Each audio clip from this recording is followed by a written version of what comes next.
Les astronautes d'Apollo 8 qui avaient fait le tour de la Lune au moment de Noël avaient dit « Quand on regarde la Terre, on garde l'œil de Dieu ». Aldrin, lui, avait emporté un ciboire, un calice et du vin consacré par un prêtre. Il a confectionné un autel de fortune à l'intérieur de son lemme. Il a prié comme ça pendant 3/4 d'heure en récitant un évangile de Saint Jean avant de poser le pied sur la Lune.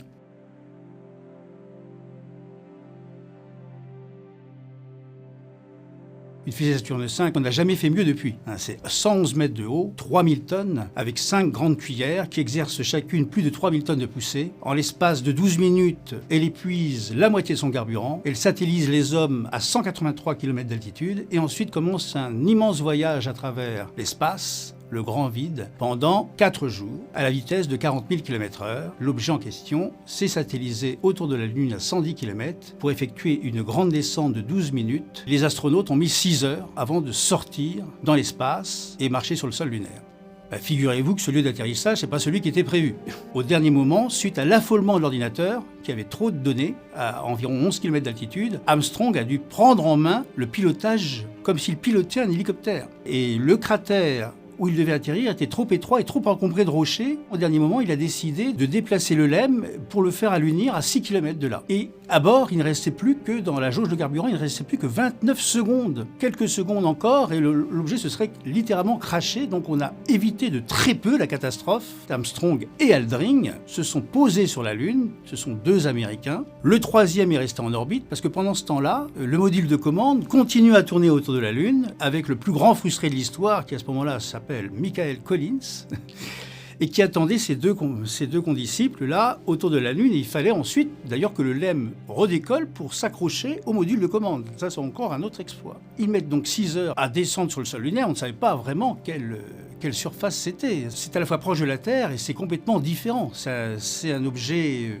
nu face à l'espace, il n'y a pas d'atmosphère, il y a des températures extrêmes, ça passe du moins 150 à plus 150 degrés. C'est bombardé continuellement par les micrométéorites et le ciel est toujours d'un noir d'encre parce qu'il n'y a pas d'atmosphère. Et la Lune, c'est tout petit, c'est un immense désert de poudre grise. Quand Armstrong atterrit, il a vraiment l'impression de marcher sur une autre planète, sur un autre monde et même dans l'espace. L'horizon est beaucoup plus court que sur Terre. La Lune, c'est 4 fois plus petit que la Terre et la gravité est 6 fois plus faible. Donc Armstrong a beau avoir une combinaison pressurisée de 72 kg et peser plus de 150 kg sur Terre normalement, là il se déplace comme une gazelle parce qu'il fait à peine 20 kg. Et ça, cette sensation-là, on ne peut pas la reproduire sur Terre. Alors on connaît tous ces mots qui n'étaient pas préparés, un petit pas pour l'homme, un grand pas pour l'humanité. Et pendant ce temps-là, que fait Aldrin ? Eh bien, Aldrin, il prie Dieu. Dieu est omniprésent aussi dans l'Odyssée des sondes d'Apollo. Déjà, Apollo 8, les astronautes d'Apollo 8 qui avaient fait le tour de la Lune en décembre 1968, au moment de Noël, avaient dit « Quand on regarde la Terre, on garde l'œil de Dieu ». Aldrin, lui, avait emporté un ciboire, un calice et du vin consacré par un prêtre. Il a confectionné un autel de fortune à l'intérieur de son lemme. Il a prié comme ça pendant 3/4 d'heure en récitant un évangile de Saint Jean avant de poser le pied sur la Lune. Le voyage retour a été aussi un périple, un voyage de 3 jours de retour et la rentrée dans l'atmosphère. La rentrée dans l'atmosphère, c'est encore plus compliqué dans l'atmosphère terrestre que d'allunir, parce qu'il faut rentrer avec le bon angle, parce que sinon vous rebondissez. Ou alors vous pouvez exploser si l'angle est trop aigu. À ce moment-là, les frottements d'atmosphère font chauffer la capsule à plus de 2000 degrés. Toutes les communications sont interrompues pendant plus de 3 minutes. C'est toujours un énorme suspense pour le centre de Houston. Il n'y a jamais eu d'accident au niveau de la rentrée atmosphérique des sondes Apollo. Ça a duré 3 ans et demi, cette aventure lunaire, de juillet 69 à décembre 72. Il y a eu 6 missions, dont la dernière, Apollo 17, avec Cernan et Schmitt. Schmitt est encore vivant, le dernier homme sur la Lune. Eux, ils n'ont pas marché 3 heures, ils ont marché 3 jours. Et ils ont rapporté plus de 300 kilos d'échantillons lunaires. Ce qu'avaient fait aussi Armstrong et Aldrin, 21 kilos de roches lunaires.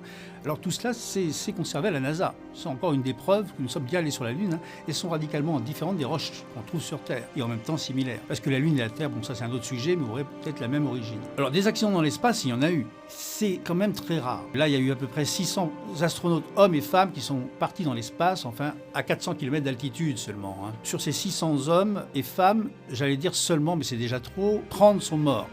Beaucoup sont morts sur Terre, notamment l'équipage d'Apollo 1 en 1967, qui est mort d'abord carbonisé dans sa cabine, dans une simulation de vol, dans l'espace pressurisé avec de l'oxygène pur. Il y a eu un court-circuit sous le siège d'un des astronautes. Ils sont morts en l'espace de 18 secondes. Il n'y a eu aucun mort américain dans l'espace à bord des fusées Saturne V. Pour retrouver des accidents spatiaux, il faudra attendre l'ère des navettes, notamment 2 grands accidents de navettes.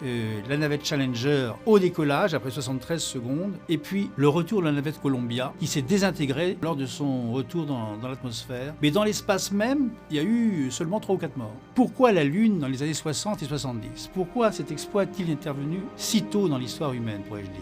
Et pourquoi ne l'on pas réitérer ? Parce que la course de la Lune entrait dans le cadre de la guerre froide qui opposait depuis 1945 les vainqueurs de l'Allemagne nazie, à savoir l'Union soviétique et les États-Unis. Il y avait une course aux armements atomiques et la conquête de l'espace, ce n'est qu'un avatar de la course aux armements atomiques. Les Russes ont gagné la première bataille de l'espace avec en 1957 la satellisation de Spoutnik. Ça a effrayé les Américains qui se sont dit mais s'ils sont capables de placer un véhicule dans l'espace, ils peuvent aussi nous frapper via l'espace et placer une bombe atomique à l'intérieur de ce Spoutnik. Il y a la peur du rouge qui s'installe. En 61, il y a tout juste 60 ans, rebelote, les soviétiques placent le premier homme dans l'espace, Youri Gagarin. Il n'a même pas atterri sur Terre à bord de son véhicule Vostok, il a sauté en parachute à 7 km d'altitude. Dans toutes les capsules soviétiques, il y a des fusils. Ils ne vont pas rencontrer un alien dans l'espace, c'est pas ça. C'est pour le retour sur Terre. Parce que figurez-vous qu'en mars 65, il y a un accident dans l'espace, ils reviennent précipitamment sur Terre, mais à 400 km du lieu prévu. Ils atterrissent dans une forêt épaisse de la taïga, infestée de loups. On ne pouvait pas les récupérer parce que la nature était trop dense pour les élitreiller. Il a fallu qu'ils marchent à ski sur 9 km pour ensuite être récupérés. Et depuis cette mésaventure spatiale et spéciale, il y a maintenant des armes à bord des capsules de Soyouz.